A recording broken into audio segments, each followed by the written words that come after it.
Hey, welcome back again.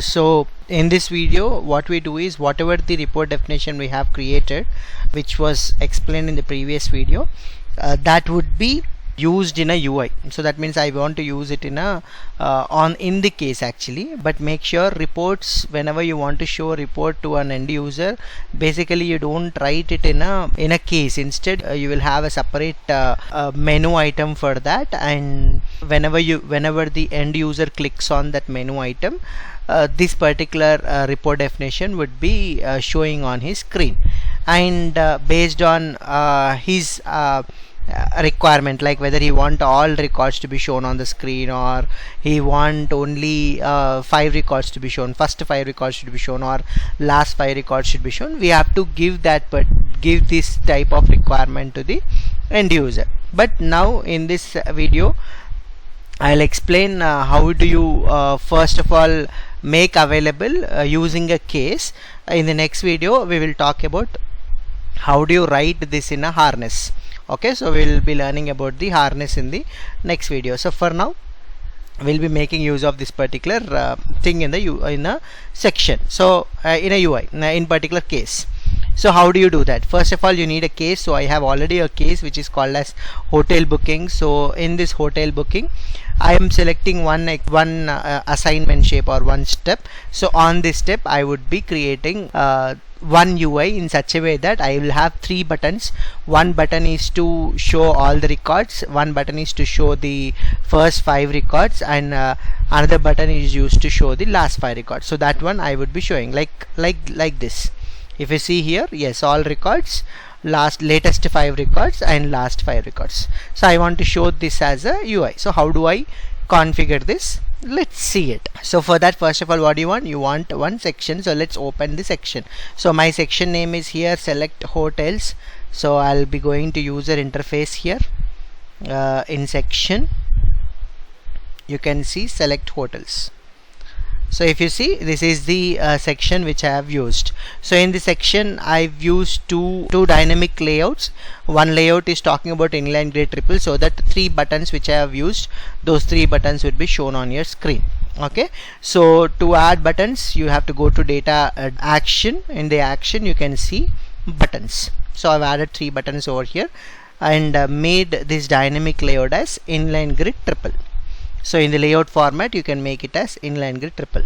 You can take another template also, like container format as default, that would be shown in different way. Okay, so yeah, so I've created 3 buttons. So in the next dynamic layout I have added another section which is already there with me, or you can even create a section. So this section, if I open it, you can see this is a section now. So embedded section, open this. So this section is having a table layout. In this table layout I have used the data page which we created in the previous video. It's a part 1 video. So data page.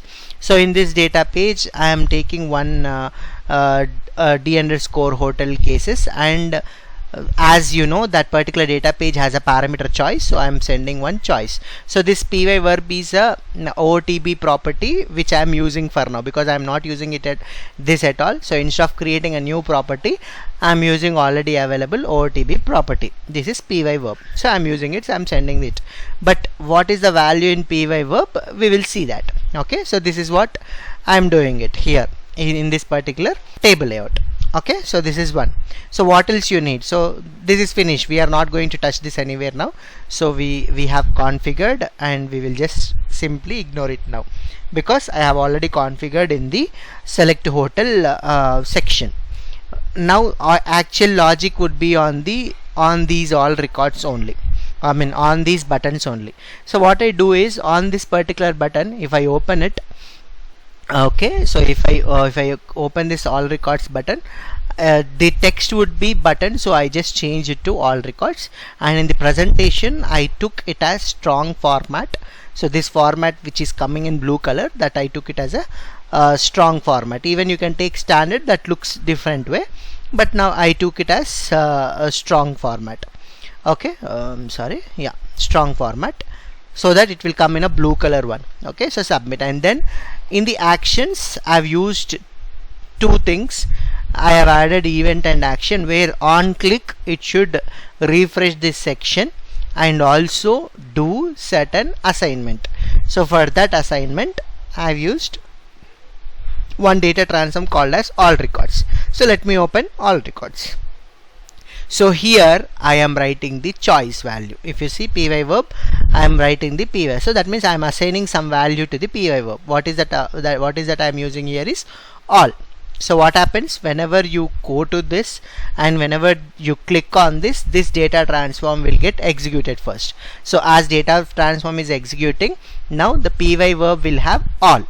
Now that all will be given to this particular section. In this section it will go to this table layout. In the table layout, this choice value it will take. Now what is py verb now? Py verb is all. So all will be sent to D page. So in D page it will go to this particular when rule and checks top choice. Actually what is top choice? So top choice is param choice dot top. So what is your param choice now? What did you send from there? You sent it from from py verb. So your py verb is all. So all equal to top, false. So as it false, it will not take this particular if. Then it will go to the next else if. So bottom choice, it will open this bottom choice and checks when rule. So param dot choice is equal to bottom. What is your param dot choice now? It is all equal to bottom. It is also false, so it will also will not execute. Then it will go to otherwise. So as otherwise, what do you have? All records. Now whenever you click on this, it will show you all records. So this is how the logic is happening. So why did I write two records over here, to refresh these sections? Because one is to refresh the entire section, and inside we have another section also, right? So that section also I'm asking to refresh it. So that's why I took target as other section. In other section we added class, and this class, whatever the work class, whatever the section class is, that particular class I've added and the section. So that's it. This is how all records have been configured. So in the same way, latest records also. So in the latest records, go to actions. Here also we have refresh this section and refresh other section. In refresh this section, I am calling a data transform which is of top choice.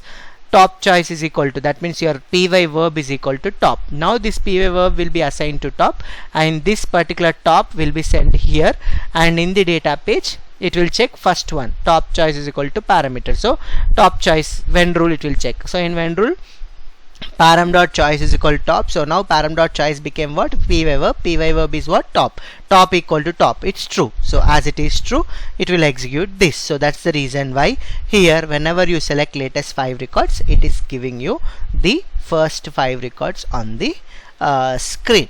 So similar to that, we are going to call, we are even configured the last 5 records. Here also we have created one data transform. In that data transform we have assigned py verb is equal to bottom.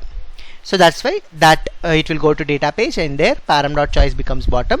Bottom is equal to bottom, it gets true, and you get the output. So on your UI you can see all records, latest records and 5 records. But generally you don't do this in your UI. Instead what you do is you will be creating the same thing in your portal.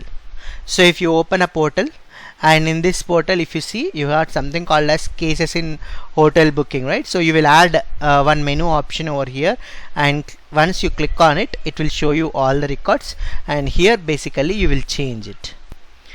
So how do you configure this and how do you get that, we'll be learning in the next video. Thank you.